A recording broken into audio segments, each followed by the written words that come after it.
É muito prazer que nós vamos iniciar nosso segundo webinar da série Enfermeiros Incríveis da UNB, Histórias Inspiradoras, que é uma parceria, uma iniciativa de parceria do projeto de mentoria estudantil em enfermagem e do Centro de Memória de Enfermagem do nosso departamento da UNB. E a iniciativa é o quê? A gente promover esse diálogo com enfermeiros egressos da nossa universidade para contarem para nós a sua trajetória profissional, como eles foram trilhando os caminhos aí depois de formados na UNB. Então, nós tivemos a oportunidade de conversar com a Rosalina Sudo no nosso primeiro webinar, e hoje com o enfermeiro Rigeldo. E com certeza ele também tem muita história para nos contar, porque ele formou na década de 90, gente. Então, tem história aí, né, as questões do curso, como é que eram na época, com certeza ele tem muitas curiosidades para nos contar.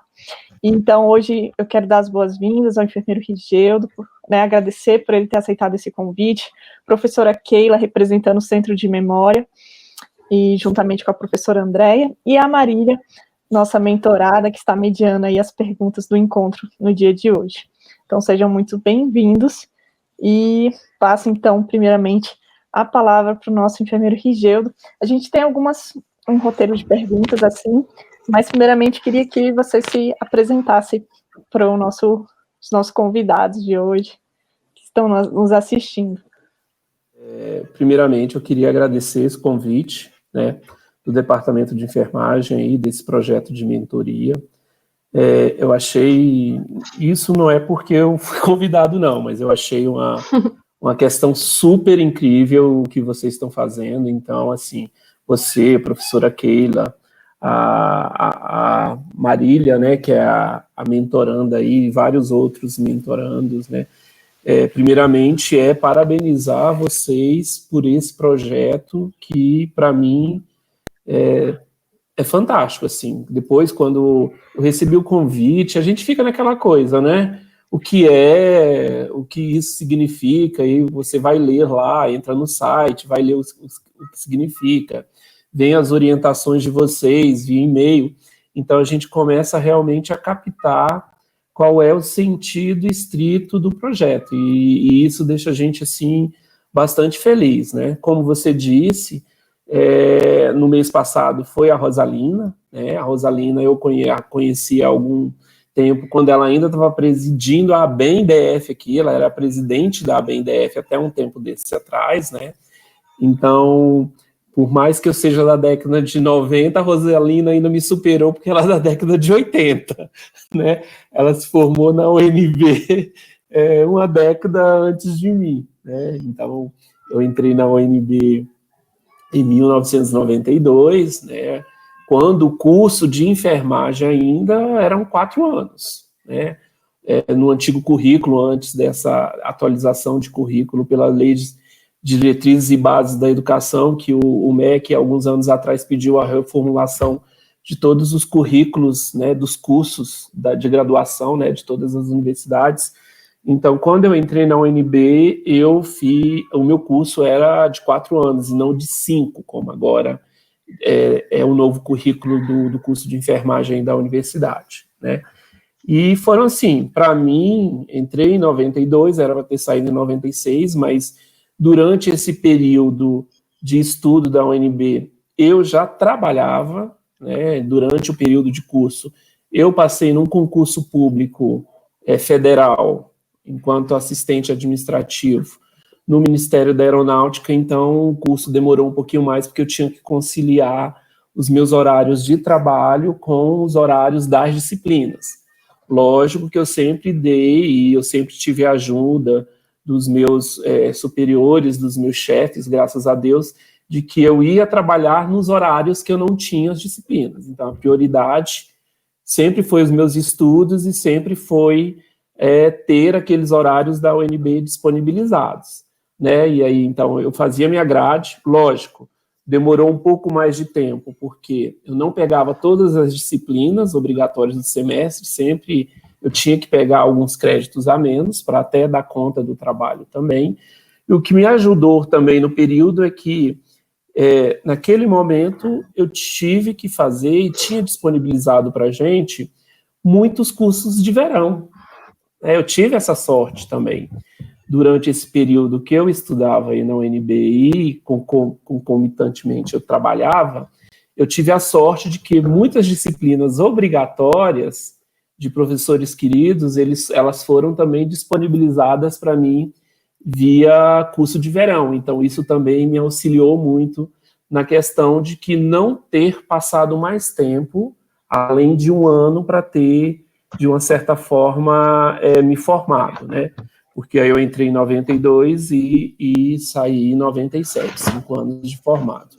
E o que era engraçado, e que, assim, para mim também era uma coisa muito importante, é que se vocês forem efetivamente voltarem na história aí do curso da UNB, vocês vão perceber que a minha turma, que foi a primeira de 97, os formandos, primeiro de 97, foi um grupo de 33 alunos formados.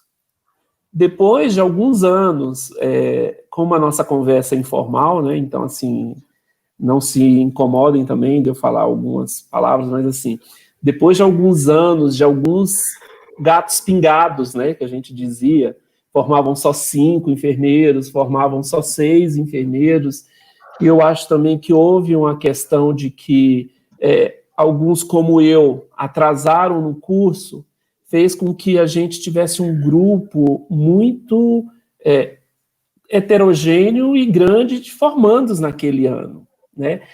O departamento nunca tinha tido, até aquele momento, uma quantidade de enfermeiros, um número tão expressivo de formandos, que foram 33, né?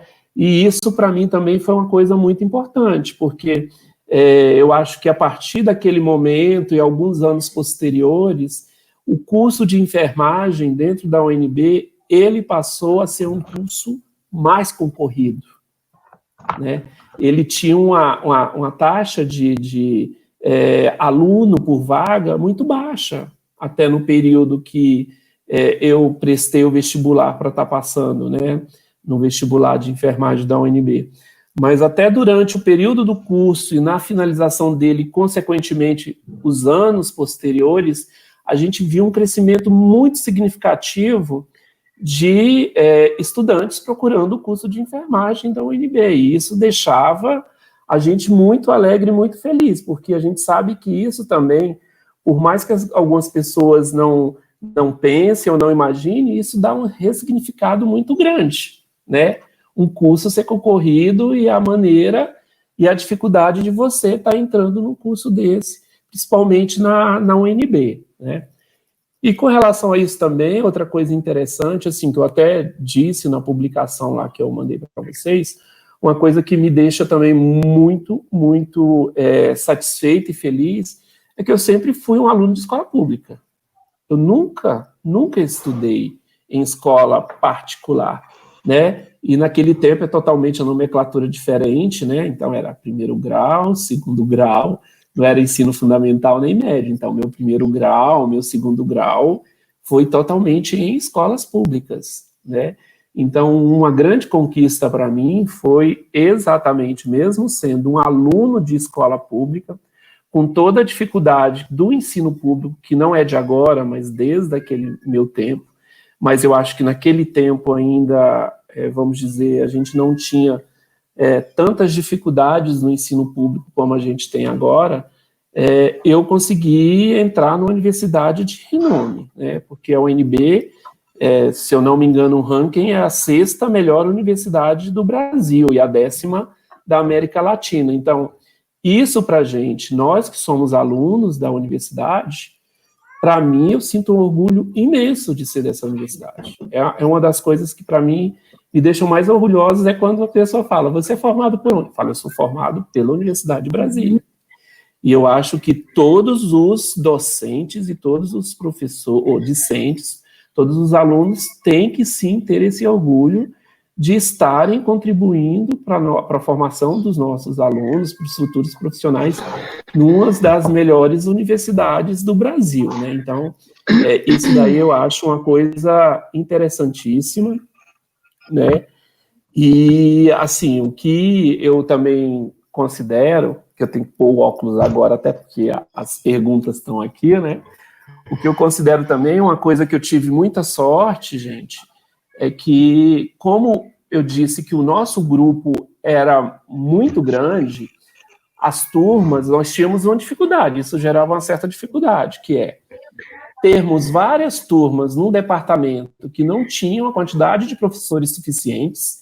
Então, naquele momento, nós tínhamos muitos professores substitutos para suprir esse déficit de docentes naquela década, né, ali, até porque a gente veio de uma década de um governo que efetivamente não valorizava o serviço público, e aí as universidades foram sucateadas, então não tinha docente suficiente para dar conta de 5, 6 turmas que eram formadas em cada disciplina, né, porque eram 30 alunos em média, que era, se você colocar 5 alunos por turma, e aí era um problema muito complexo, porque alguns professores, e eu também achava isso, né, de que para poder comportar a maioria dos alunos, às vezes a gente superava aquela quantidade mínima de alunos por turma, e a qualidade e o acompanhamento do professor se tornava mais difícil nessa questão, né?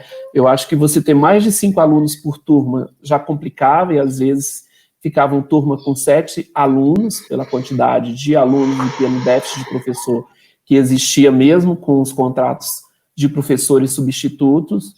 Mas uma vantagem que eu também sempre tive, que eu considero, foi que efetivamente eu sempre tive sorte de ter professores do próprio departamento, né? E não os substitutos. Então, assim, eu acho isso um diferencial. Não é que o professor que é substituto, até porque eu fui também professor substituto daí, mas é porque o professor que é do próprio departamento, ele já está acostumado com toda a dinâmica do departamento, as rotinas, os procedimentos. Então, assim, você que é novo e entra em qualquer espaço, isso se torna um pouco mais difícil, né? Você dá um acompanhamento ideológico. Depois de alguns semestres, você sendo substituto, não, você já entra na rotina. Mas é assim, eu sempre tive sorte, eu tive, até hoje, não esqueço de nenhum professor. Eu tive a professora Diana, como minha professora, que naquele tempo era de introdução de 15, né? Porque introdução de 15 para a gente era fundamentos, né, de enfermagem. Eu não sei o nome que é dado hoje, né? Eu poderia até ter ido atrás realmente para saber, mas era assim, eu tive Diana, eu tive professora Cristine, eu tive professora Ivone, que até já se aposentou, aí foram minhas professoras de introdução de 15, eu tive professora Glória, que ainda se encontra como saúde mental e psiquiatria, 3 semestres seguidos, os alunos até brincavam comigo, como que você aguentava a professora Glória em saúde mental 1, saúde mental 2 e psiquiatria? Falei, aguenta, a gente aguenta tudo. A professora Gussi, que era maravilhosa, a professora Stella Mares, que era da área de atenção básica que a gente ia, né? Tudo mais. A professora Rosilane, em pediatria, que era um amor, né, que eu tive com ela. A professora Disse, quanto à ética de enfermagem. E assim, o que a gente vê é que os professores bons, muitos deles continuam no departamento, e que também entrou uma safra de professores maravilhosos, que são vocês aí que estão dando continuidade a esse trabalho, né? Então, assim, eu tenho um convívio mais, até pela questão de disciplina do HUB com alguns professores, que a gente vê, assim, a capacidade de vocês não deixam a desejar em nenhum momento toda aquela, vamos dizer, entre aspas, velha guarda que a gente tinha no departamento, que era muito boa, né? Você, Mariana, a Keila, a professora Andréia, que é maravilhosa, né? E esqueci o nome do antigo que ainda está aí, que é a professora Ana Lúcia, né? Eu considero a Ana Lúcia uma pessoa, porque eu ia escondido final de semana fazer atividades com ela na clínica, porque ela era, além de ser professora, ela era também funcionária do HUB. Então, quando ela estava de plantão final de semana, eu me tacava final de semana fora horário de curso, de disciplina, para acompanhá-la, assim, ver ela fazer as coisas, perguntar as coisas. Então, ela também, assim, foi uma super professora, né? A professora Maria Cristina, que hoje vice-diretora aí da Faculdade de Ciências da Saúde, minha professora também. E aí entraram vocês, entraram a professora Andréa, a professora Simone, o professor Alisson, a professora Tatiane, a professora Valéria, né? Então entrou uma safra, assim, espetacular de docentes para dar continuidade num curso que sempre foi bom na Universidade de Brasília e deve permanecer bom aí na universidade. Não tem como a gente regredir, né? E aí uma pergunta que tem aqui, que a Mayara fez, assim, Mayara, eu saí, assim, eu não sei se vocês conhecem muito aqui de Brasília, mas eu também tive a sorte, no segundo grau, de estudar num dos melhores colégios públicos aqui de Brasília, que eram considerados. Que existia uma competição, né, que era o antigo não, que ainda tem o mesmo nome, Setor Leste e o Setor Oeste, né? Então, o setor leste fica aí na L2 Sul e o setor oeste lá na W35, W34, W35. E naquele tempo, para entrar no setor leste, que eu também fiz isso, a gente tinha que fazer uma prova de seleção. A gente só entrava e só tinha vaga se passasse na prova de seleção. E aí eu fiz a prova de seleção e passei no setor leste, que me deu uma base muito boa para o vestibular. Fiz curso preparatório? Fiz. Por quê? Porque, efetivamente, eu acabei, e eu não sou muito de falar isso, mas como a gente está aqui, eu acabei meu segundo grau, hoje o ensino médio, não passei no primeiro vestibular, certo? Até porque o meu primeiro vestibular foi influenciado pela minha família e por algumas condições que eu fiz para odontologia. E agradeço a Deus de não ter passado para odontologia hoje em dia. E aí, então, como eu não passei para odonto, e para você não perder o pique, não ficar parado, eu acabei fazendo, sim, 6 meses de cursinho pré-vestibular, porque o que eu ia fazer nesses 6 meses? E Rigeudo, tenho um problema muito sério. Eu sou muito de questão de presencial. Então, assim, eu não consigo ter o hábito de me organizar. Você falar em curso EAD, isso é um pouquinho, não é que eu não faço, que eu já fiz, mas para mim é um pouquinho mais complicado. Então, eu tenho que ter, vamos dizer, uma sistemática e uma lógica de que naquele horário realmente eu tenho que estar em tal lugar, tem que ter uma aula presencial. Então, para eu não perder esse pique, eu acabei fazendo um curso preparatório durante 6 meses, entendeu? E aí, depois desses 6 meses, fui ainda com a impressão e com a lógica de que ia fazer para a enfermagem, por achar que era mais fácil, para depois pegar o meu ciclo básico, porque o ciclo básico da enfermagem, da medicina, naquele meu período da odonto, era um ciclo que todos nós fazíamos as mesmas disciplinas, eram todos alunos juntos, bioquímica e biofísica, né? A questão da parasitologia, a questão da anatomia, era todo mundo junto, não tinha diferenciação do ciclo básico. E aí eu de lá, não, faço para enfermagem, é mais fácil passar, né?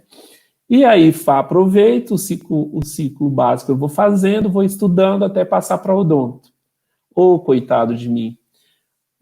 Além de trabalhar e de estudar, queria ainda, né, estudar as disciplinas básicas, queria eu estudar para mudar de curso para odontologia, achando que ia sobrar algum tempo, né? E primeiro porque já não sobrou, e segundo porque em pouco tempo eu efetivamente me desfiz dessa situação de querer fazer outro curso, né? Enquanto você está nas disciplinas básicas, talvez você ainda até pense um pouquinho em querer mudar o curso. Mas quando você começa a entrar efetivamente nas disciplinas específicas do curso da enfermagem, aí você começa a perceber assim, que bom que eu vim, né, dessa área de do cuidado ao próximo, de cuidado ao paciente, ao familiar, o cuidar em si, que é o nosso grande foco, a nossa grande missão, né? E hoje realmente eu não me vejo ficando estático, parado, pedindo para as pessoas abrirem boca. Olha, não, isso eu não me vejo mais. E eu agradeço muito de eu de eu, em pouco tempo, não ter percebido isso, né? E outra coisa que é interessante, que eu acho que mudou com o nosso curso agora, esse nosso currículo, que é realmente o tempo que a gente demorava, né? Nós passávamos quase um ano e meio, às vezes até 2, se você demorasse, para efetivamente chegar nas disciplinas específicas, né? E eu sempre fui crítico da situação. Não é que, lógico, você já vai chegar e já vai querer colocar o aluno dentro de um hospital. Não, não é isso, né? Não é essa a questão.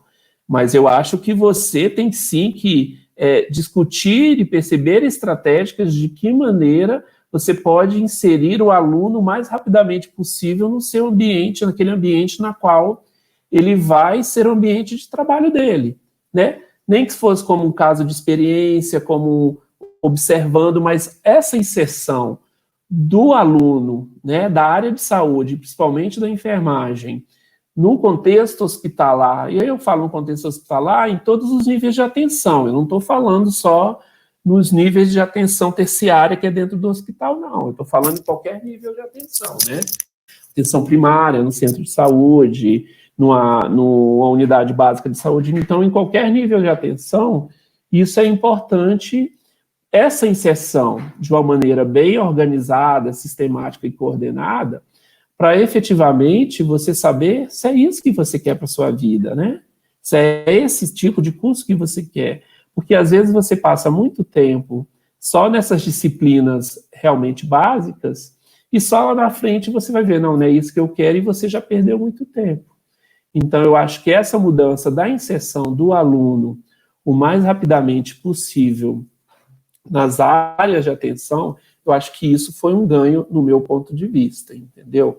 Aí era até uma outra coisa que eu queria dizer aqui, que é importante, não existe nessa minha fala, e aí eu quero deixar isso bem claro, o certo e o errado. Existe uma opinião, né, de um enfermeiro que já é formado há 23 anos, e que efetivamente, em cima do que eu estou falando, vocês tirem as conclusões. Tem gente que vai concordar, tem aluno que não vai concordar, e isso faz parte da nossa dinâmica de aprendizado e de discussão.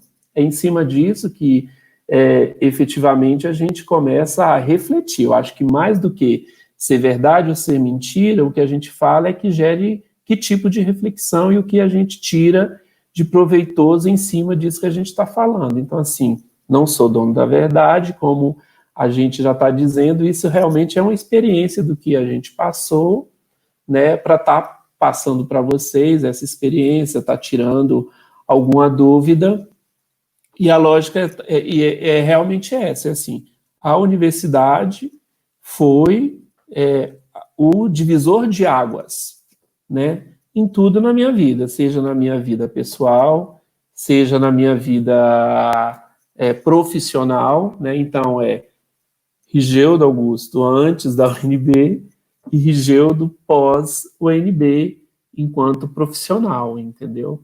E eu acho que é isso que vocês têm que fazer, vocês têm que aproveitar o curso de vocês o máximo possível, né? Tirar proveito fazendo outras coisas, exemplo. Eu sei que no meu tempo eu não precisava fazer um TCC, nenhum aluno não era obrigado a fazer um trabalho de conclusão de curso. Não era exigido da gente fazer um TCC. E eu acho que isso foi um grande diferencial hoje em dia, que é você fazendo isso, essa parte, né, da pesquisa, do pesquisador, isso já te ajuda muito futuramente. Se esse for um caminho traçado que você queira, né, ser um docente, ser um pesquisador, você ter isso lá na graduação, por mais que seja de uma forma, vamos dizer, mais simples, mas isso já te dá um arcabouço, né, já te dá uma situação de que, para mim, hoje em dia, se você perguntar assim, Geudo, de todas as áreas que você passou, né, quais as que você efetivamente sente mais dificuldade? Hoje é ser pesquisador, né? Não sei se é porque foi a última área na qual me envolvi, né? Porque eu acho uma coisa muito complexa, né? Ainda mais um país que não dá tanta valorização, né, para o pesquisador. Hoje em dia a gente vê esse tipo de questão, mas assim, me formei, fui ser enfermeira assistencial. E outra coisa que eu vivo dizendo, principalmente para os alunos que passam, né, que estão no último semestre e passavam lá na divisão e faziam a disciplina de vivências comigo, participando das atividades lá da divisão de enfermagem, enquanto eu era o chefe da divisão, eu sempre dizia, olha, Rigildo, mas eu quero me envolver com essa área da gestão. Excelente. Rigildo, eu quero me envolver com essa área da pesquisa, da docência. Excelente. Só que eu acho que hoje em dia eu sou um enfermeiro, de uma certa forma, bom em gestão, porque eu tive a experiência da assistência, né? Eu estou falando do Rigildo, é difícil eu discutir uma coisa hoje na gestão se eu não tenho essa vivência lá na assistência, que você às vezes tem uma discussão que você não sabe nem do que eles estão discutindo em algumas situações. Então, eu ter sido um enfermeiro que trabalhou em neurocirurgia, o enfermeiro que trabalhou em UTI, com paciente crítico, o enfermeiro que trabalhou na área cirúrgica dentro do HUB, essa vivência assistencial me deu uma situação de que hoje em dia eu entender a gestão se tornou muito mais fácil, né? Algumas discussões que tem a ver com as especificidades de algumas situações da assistência, porque é difícil você discutir algumas coisas na qual você não viveu, na qual você não passou. Estou falando que é difícil, não impossível. Então, assim, isso é uma opinião que eu tenho, que eu acho que, para mim, todo enfermeiro, ele tem que escolher, sim, aquilo que tem a maior condição, o que ele goste mais de fazer, mas eu acho que passar um tempo na área assistencial te dá uma amplitude de pensamentos, uma amplitude de situações que torna mais fácil algumas situações posteriores, né? Então, assim, ter vivido essa assistência para mim foi muito boa. Fui professor de ensino técnico e de ensino superior enquanto eu fui professor substituto da UNB, que foi uma experiência também muito boa, né? Então, já passei pela docência, pela assistência. A gestão, eu acho que é a área que eu estou mais tempo, porque desde 2008 eu fico nessa concomitância de gestão e assistência, né, até chegar no ponto de 2012, 2013, estar fazendo só a gestão. E agora, por último, há 2 anos atrás, quando eu passei no mestrado, sou mestrando, e aí eu estou entrando nessa área da questão da pesquisa, que é o que eu disse para vocês, que para mim é a área mais instigante, aqui é mais difícil, talvez por ter sido a última a entrar, vamos dizer assim, né? E ainda me adaptar um pouco sobre algumas questões aí. Mas nada que seja impossível, né? Para a gente poder fazer, eu acho que isso tem que ser básico para vocês entenderem.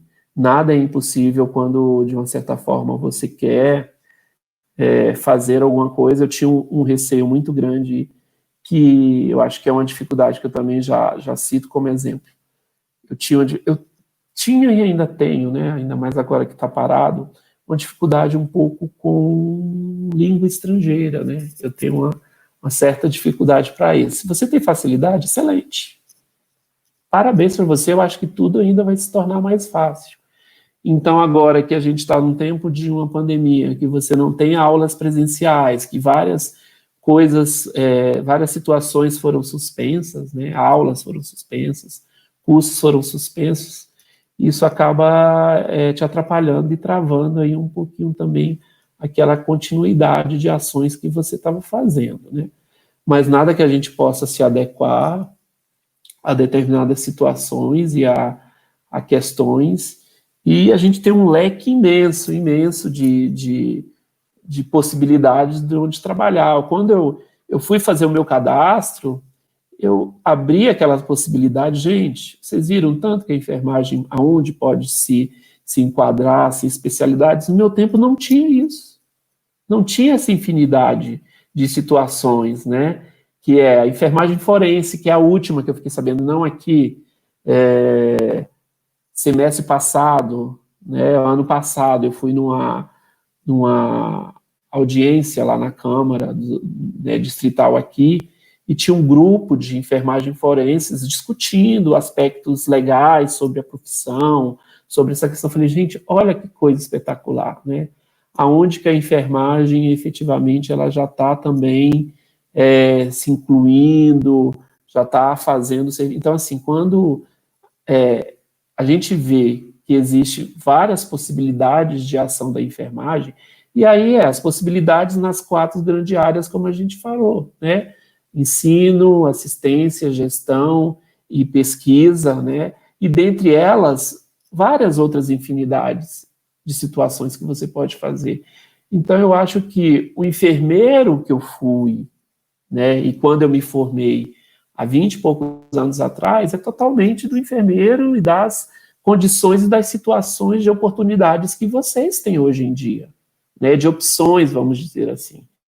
Hoje vocês têm um leque de opções muito mais amplo e muito maior de possibilidades daquilo que, não, eu gosto disso, deixa eu correr atrás disso. Eu acho que essa é a parte mais importante, né, do que vocês estão fazendo hoje, que é estar correndo aquilo que vocês acham que é o mais importante, aquilo que vocês mais gostariam de fazer, né? Mais ou menos isso. Eu acho que, se vocês quiserem, eu não sei aí também a dinâmica, até já falei muito também, acho que foi 30 minutos falando sem parar, dinâmicas, perguntas e coisas que eu vou lembrando, que eu vou querendo falar, a gente vai tocando aqui a nossa conversa. Mas, Rigeldo, eu fiquei muito feliz de te ouvir falar, porque eu me senti, assim, muito familiarizada, assim, com você. Nos formamos no mesmo ano, tivemos a mesma experiência, trabalhei com neurologia, então acho que a gente tem muito mais em comum do que estar aqui somente hoje, né? Muito bom te ouvir. Você foi falando já da sua graduação, assim, é muito gostoso a gente que não é da universidade, que chega, conhecer alguns aspectos por quem passou por ela, né? Então, isso é muito importante. Assim, em relação, para complementar a atuação acadêmica, você participou de outro centro acadêmico, ou pesquisa, né? Você comentou um pouquinho, mas assim, se você teve alguma oportunidade a mais também, e se você tem alguma história que marcou mesmo, além das que você já comentou, alguma coisa sua mesmo, passando pelo curso, se você tem para contar para a gente. Então, Keila, eu acho assim, eu acho que um pouco que dificultou isso, me deixava até um pouco chateado, é a lógica, como eu te disse, de eu já ser um servidor público concursado. Então, não sobrava tempo para mim, naquele momento, para eu estar me inserindo, né, nessas questões de PIBIC, né. Eu queria realmente me inserir em várias oportunidades que a universidade ofereciam para a gente naqueles momentos, entendeu? Então, assim, eu tinha colegas e amigos que eram monitores, né? Eles passavam pelas algumas disciplinas, tiravam notas boas nas disciplinas e se tornavam monitores no outro semestre. Eu queria muito ter sido monitores de algumas disciplinas, mas, ou seja, naquele momento que eu não estava de aula na UNB, eu estava no serviço público cumprindo minha carga horária. Então, não me sobrava, infelizmente, por mais que eu quisesse, queria mesmo estar fazendo outras atividades extras, né, curriculares, que não fosse essencialmente só as disciplinas do curso, mas isso que você falou, eu queria muito ter me inserido num projeto de iniciação científica, um PIBIC, não tive oportunidade.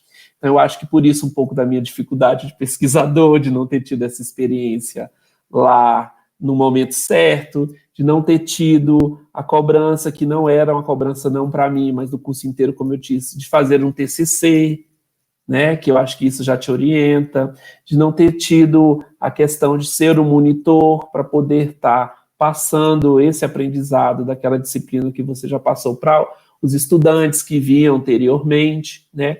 Então, isso eu realmente senti falta, e sempre lembro dessas situações, que infelizmente eu não conseguia me inserir em atividades extracurriculares na UNB, como outros colegas do curso que faziam, né? E assim, eu acho que não era o Rigeudo. A gente tinha uma turma muito brigona. Então, assim, eu até achava que nós éramos muito homogêneos. Alguns professores, nós tínhamos alguns problemas com alguns professores, e aí não é questão de Rigeudo, não é questão de turma. A gente, quando vai ficando mais maduro, a gente sabe que é questão de idade, né? O que é que um jovem de 17, 18 anos, que entrou na universidade, ele é o quê? Ele é birrão, né? Ele é um adolescente, né? Virando adulto e tudo. Então, só ele que é o certo, né? Só a maneira que você pensa que é a certa. Então, assim, nessa lógica que você disse, e aí quando a gente vai para o outro lado, até tive já essa conversa com a professora Maria Cristina, eu disse assim, professora, eu fiz um inferno da sua vida quando a senhora foi minha professora, né? Agora que eu estou desse lado, eu sei como é difícil esse tipo de situação de você ser docente. Então, quando a gente se coloca no lugar do outro, e isso em qualquer situação da vida, você acaba percebendo que as coisas não são lá tão mil maravilhas e tão fáceis, né? Então, situações que eu vejo, assim, de muita questão, era mesmo, assim, eu tive as duas brigas fenomenais que eu tive com professores de curso, uma foi com a professora Maria Cristina, realmente, e outra foi com a professora Ana Beatriz, de Médica Cirúrgica 1, que eu acho que ela ainda também está no departamento, né? Que eu teve uma vez que ela pediu para eu sair da sala. Ela falou, Gildo, acabou. Pode sair da sala, acabou. Não quero mais conversar com você, não quero mais discutir com você, tchau, bênção. E aí eu saí, e na outra aula a gente já se resolveu. Mas aquilo que eu disse, eu acho que é questão mesmo de maturidade, de idade, né? Não é outro tipo de questão, e de coisas boas, assim, eu considero que a universidade, como eu disse, foi o meu limiar, né, foi assim, antes dela, depois dela, porque você cria vínculos com as pessoas. Hoje eu ainda tenho convivência com muitas pessoas que se formaram comigo, de vez em quando a gente se reúne, de vez em quando a gente conversa, eu acho que isso que é o importante que fica, né. Então tinha aquelas coisas do companheirismo, né, de que tinha poucas pessoas que tinham carro, e transporte público naquele dia, como eu utilizava, era difícil, né? Ônibus da rodoviária para a UNB era uma vez na vida, outra na morte. Era um que só circulava, né? Naquele tempo, era um só. Ou seja, ele ia, fazia todo, circulava e voltava. Então era uma demora para você ir para a UNB. Então você contava sempre com as ajudas dos poucos colegas que tinham carro. Então eu tinha um colega enfermeiro, que hoje ele é até casado com uma outra enfermeira também, amiga minha, mas ela é de umas turmas depois do nosso, que ele tinha um Fusquete, gente. Esse Fusca, eu não sei de onde saía tanta gente e entrava tanta gente nesse Fusca para ele dar carona, entendeu? Mas cabia, porque parecia coração de mãe. Então, assim, nós éramos um grupo muito unido, assim, nessas questões de que quando era para brigar pela turma, brigávamos enquanto turma, não era uma coisa individual. Quando éramos para sofrer juntos, enquanto alunos, sofríamos, entendeu? E tínhamos, como qualquer situação, várias coisas boas, positivas do curso. Até porque a gente sabia que quando um ia mal na prova, todo mundo ia. E a gente tinha um grupo de estudo na casa de uma colega que eram 5, 6. Que antes de véspera de prova, alguns dias, era dormindo lá, parece que acampava.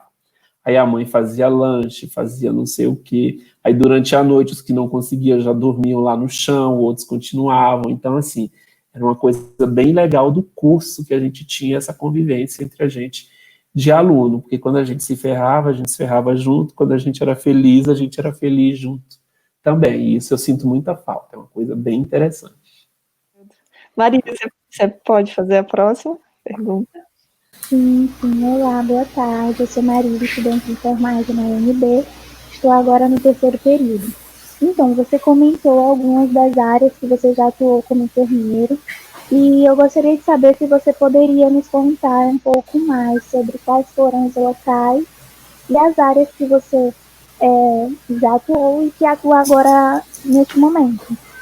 Eu também tenho outra dúvida em relação à questão da perspectiva que você tinha do curso de enfermagem em 92, porque hoje a gente já sabe que os estudantes já estão bem desconstruídos em relação à visão da enfermagem, mas naquela época, qual era a sua perspectiva? O que você pensava, almejava alcançar? Então, olha só, uma coisa que me incomodava muito, e eu acho que hoje, talvez, por eu não estar tanto dentro da assistência, mas eu sei que já houve uma mudança, é a questão da nossa autonomia. Eu acho que a gente sempre tem que bater nessa tecla. Então, qual era a imagem, naquele tempo, que a enfermagem tinha? Que nós éramos simplesmente meros assistentes de médico. E era isso. Não sei se a Keila tinha essa visão, mas essa era uma visão que era passado para a gente. E eu, desde o início, falava, eu não vou ser mero assistente médico, eu não fiz enfermagem para ser isso, né? Eu fiz enfermagem com conhecimento científico, com a capacidade de estar efetivamente fazendo aquilo que cabe ao enfermeiro do setor, né? Aquilo que cabe a ele, com responsabilidade, com ética, com todas as funções que eu acho que tem que estar bem definidas para vocês. E eu saí do curso ainda um pouco com essa visão, de falar assim, eu tenho que desconstruir isso, e enquanto eu fui professor, e enquanto eu fui na assistência, e aí não me entendam que não é questão de eu ser arrogante, era simplesmente que quando eu achava que eu estava certo, ou quando eu achava que alguém queria fazer alguma gracinha para cima de mim nessa lógica, eu não deixava barato. De uma maneira sensata, assim, vamos ser bem claros.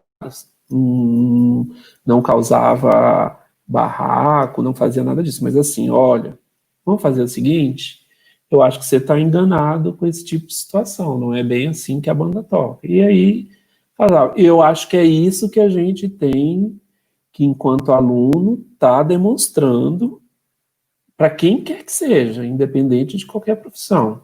Então, eu acho que nós já evoluímos muito nessa situação.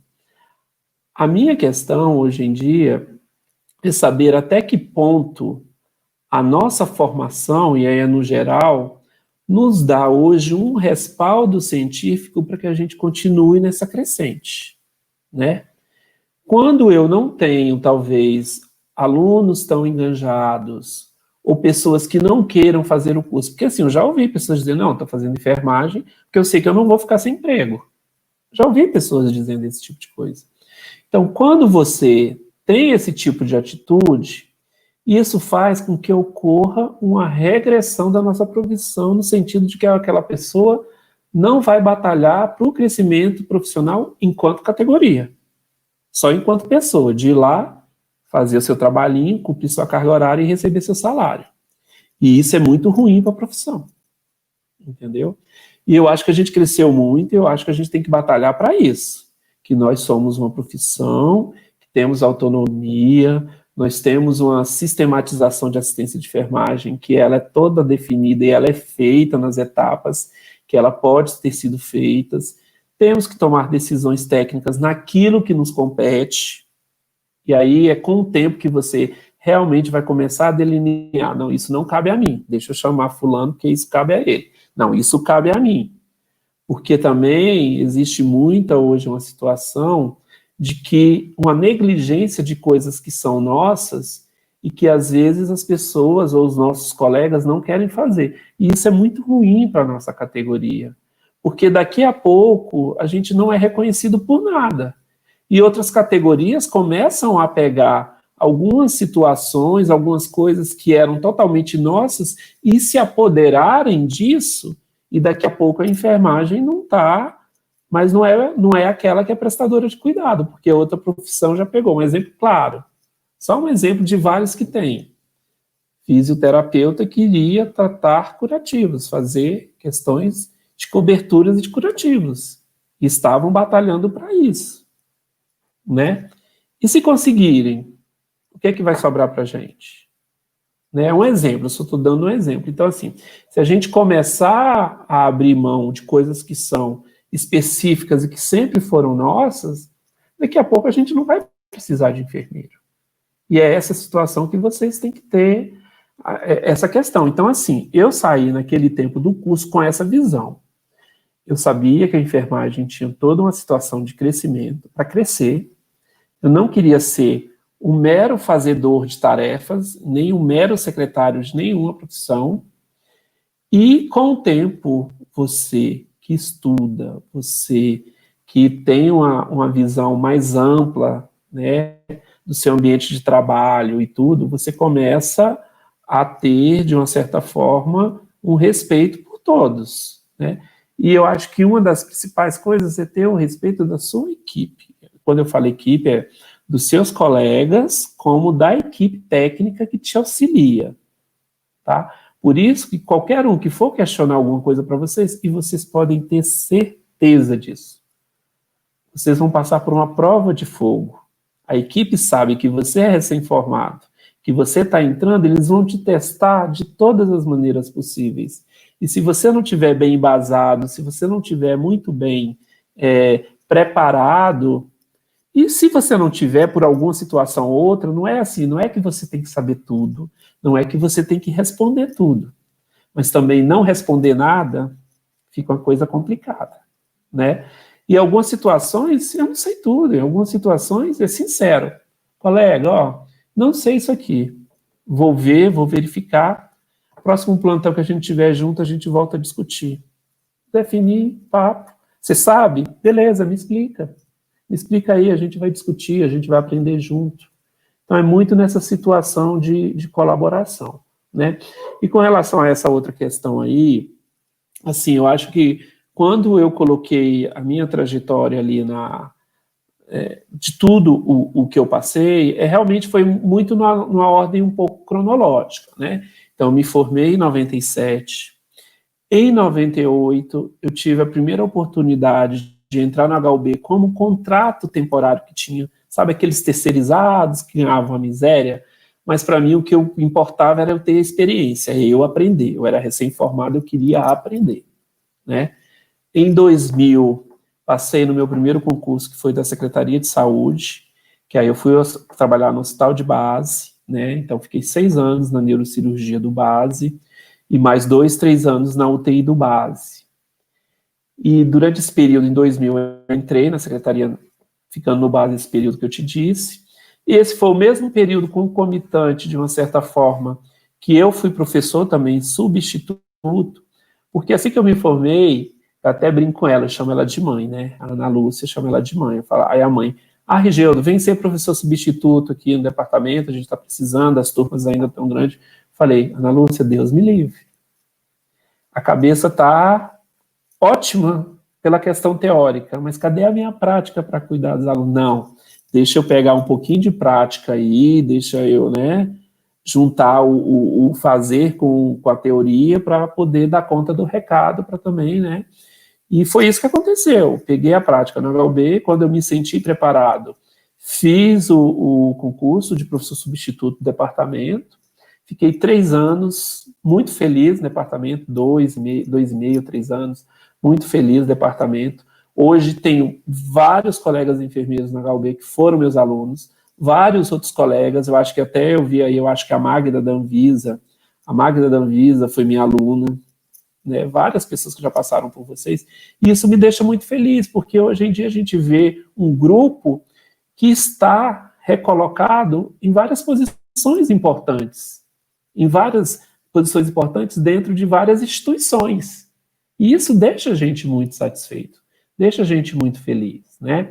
Então, assim, aí eu fui professor substituto com a secretaria, quando foi em 2003, eu passei no concurso do HUB efetivo, né, servidor efetivo, então foi só depois disso, porque antes disso, profissionais da área de saúde não poderiam estar acumulando um cargo público, mas a partir de 2002, se eu não me engano, foi a lei que deixou você, 2002 deixou você acumular, então eu tive essa oportunidade de fazer um concurso, e eu sempre quis trabalhar na HUB, sempre quis, eu nunca quis deixar, tanto que meu contrato temporário foi na HUB pela questão de experiência e pela questão do vínculo mesmo, né? Vocês têm que entender que o hospital universitário é o local, é o locus, onde as coisas chegam primeiro, né? Onde as pessoas estão mais atualizadas. E era isso que eu queria também ter para a minha vida, né? Eu estar no locus de espaço, de trabalho, de situação, da qual as coisas, os experimentos, uma cobertura nova que é testada, é feita ali primeiro, né? Os estudos são desenvolvidos ali, ele é testado ali primeiro, e assim, eu sempre quis ser do HUB, e em 2003 fui chamado efetivamente para ser um servidor efetivo do HUB, né? E aí foi o que eu disse, continuei na clínica cirúrgica, fui chefiar a clínica cirúrgica nesse período, quando eu fui efetivo e tudo. Foi o período também, assim, que eu fui consultor da Unesco, né, lá no projeto do Profai, que era um projeto fantástico, que era a profissionalização dos trabalhadores da área de enfermagem, né, que é aquele que o Corém, junto com o Ministério, fizeram todo um estudo no Brasil de fazer com que todos os auxiliares de enfermagem se capacitassem, fizessem a complementação do técnico de enfermagem, então todos passaram a ser técnicos de enfermagem, tendo uma qualificação melhor para assistência. E isso é importante, gente, para a gente que é enfermeiro, para a gente que é um supervisor de uma equipe de saúde, um coordenador de uma equipe de saúde, quanto mais preparados for a nossa equipe, os nossos técnicos, mais tranquilo é o nosso plantão, entendeu? Mais, vamos dizer, o cuidado gerado, a questão assistencial, ela é melhor, né? A assistência, ela é qualificada, vamos dizer assim, quando você tem uma equipe qualificada. Então, assim, indiferente, que eu sempre disse isso, seja você com a equipe de 5 técnicos, seja você coordenador de um projeto desse, porque a gente era o responsável por estados. Eu era responsável pelo estado da Paraíba e de Sergipe no projeto. Eu tinha que dar conta do recado de todos os auxiliares lá que não eram qualificados se transformarem em técnicos de enfermagem. E assim, se for em questão quantitativa, lógico que o projeto, o Profai, foi aquele que deu para mim uma questão de orgulho na questão de pegar maior número de pessoas. Isso não significa dar importância, porque você ser um enfermeiro de unidade com a equipe, a todo momento você está qualificando sua equipe, a todo momento você pode estar discutindo com a sua equipe, entendeu? E aí depois do Profai, eu fui, de uma certa forma, um projeto. Quando a gente fala em projeto, ponham isso na cabeça, começo, meio e fim. O projeto tem começo, meio e fim. Não é uma política de Estado, então ele tem começo, meio e fim. Quando ele finalizou, depois no HUB, eu recebi alguns convites, porque quando a gente começa a trabalhar Ministério da Saúde, Ministério da Educação, você começa a criar um vínculo, começa, né, a ter contato com algumas pessoas que começam a avaliar a sua capacidade técnica, a sua capacidade de discussão e tudo.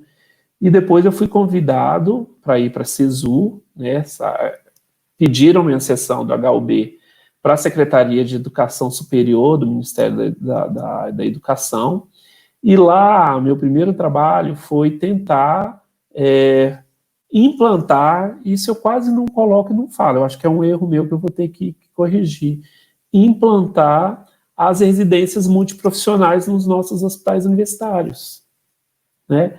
Então, o escopo, o esboço de como isso ia feito, porque a gente só tinha residência médica até 2008, 2009, nos nossos hospitais universitários. Então, o meu foco, quando a Secretaria de Educação Superior me pediu cedido aí para o HUB, para a UNB, para ir para lá, foi inicialmente para trabalhar nesse contexto. Fizemos tudo isso, aí a implantação já passou para outras pessoas, E aí depois eu fui dar continuidade no Ministério da Saúde, quando eu era do Profai também. Eu entrei numa política de ser certificador de hospital de ensino. Então, assim, foi outra experiência fantástica para a gestão. Por quê? Porque você vai com outros colegas de várias áreas de saúde. Então, a lógica era 2 profissionais do Ministério da Saúde, 2 profissionais do Ministério da Educação. Os 4 vão fazer uma visita nos hospitais que queriam ser hospitais de ensino e verificar se todos aqueles atributos, aqueles requisitos da portaria estavam sendo cumpridos. E aí a gente definia, não é cumprido, não é, tem como ser hospital de ensino, não tem.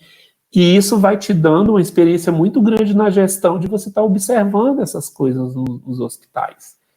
E então foi um tempo muito rico para mim, essa lógica de ter participado do Profai, né, uma coisa estritamente voltada para a área de enfermagem, para a qualificação da área de enfermagem, e essas visitas de certificação de hospitais de ensino, que te dá um aprendizado imenso, porque você capta isso e você quer produzir ou reproduzir as coisas que estão dando certo e as coisas boas dentro do seu hospital, para que a coisa funcione da melhor maneira, né?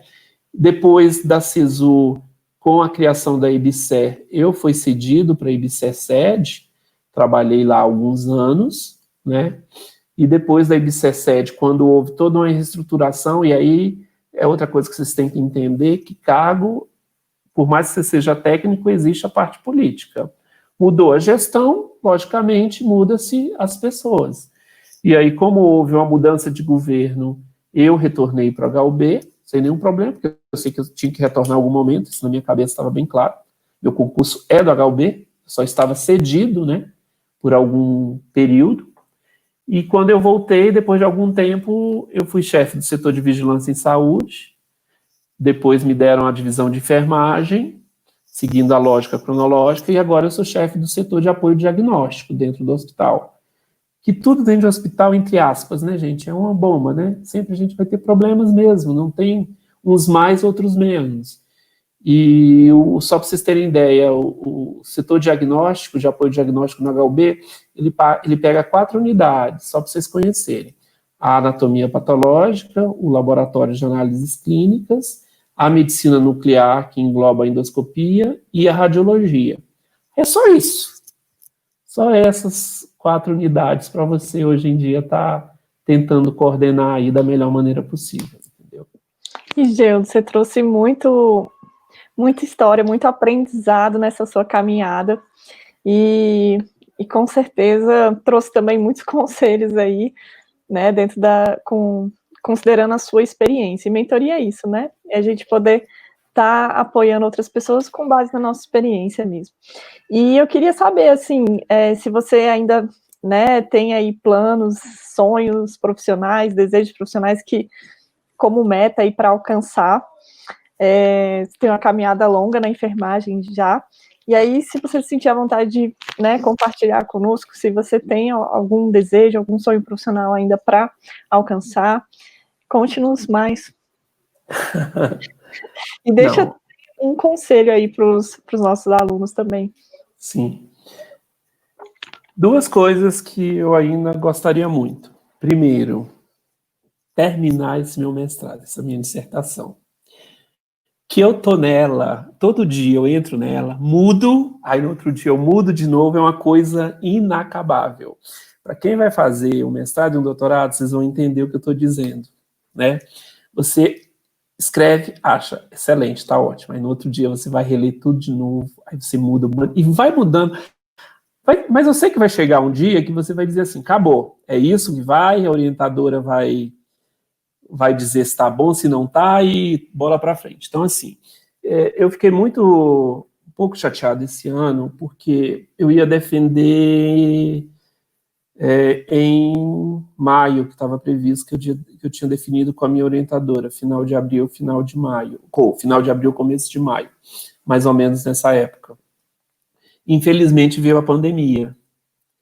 E devido à pandemia, e aí foi uma decisão da coordenação da pós-graduação do meu curso, devido a todo, até porque eu faço assim, uma pós-graduação da IBSER, né, que eu passei no processo seletivo, e a gente tinha aulas que elas eram concentradas durante uma semana inteira, manhã, tarde e noite, uma vez por mês.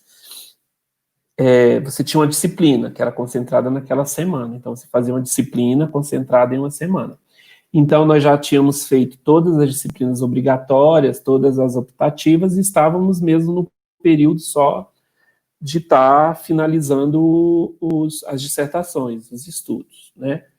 Mas aí com a pandemia, e aí tem não só a dificuldade, por quê? Porque como é um processo, como era uma pós-graduação de mestrado profissional, que você tem que fazer um produto, e a maioria dos alunos são o quê? São enfermeiros que estavam na linha de frente de batalha, seja na gestão para organizar as coisas, sejam lá na assistência. O meu grupo de colegas mestrando é de vários hospitais, eram de 15 hospitais diferentes da rede, certo? Que estavam na linha de batalha. E o curso falou, não, está quase que impossível estar, né, cobrando deles nessa batalha aí de pandemia, de coisa, de estar forçando a barra. Então, por uma decisão colegiada lá, eles prorrogaram para todo mundo por mais 6 meses devido a isso. Para alguns professores também foram bons, porque eles também estavam apoiando essa questão da batalha.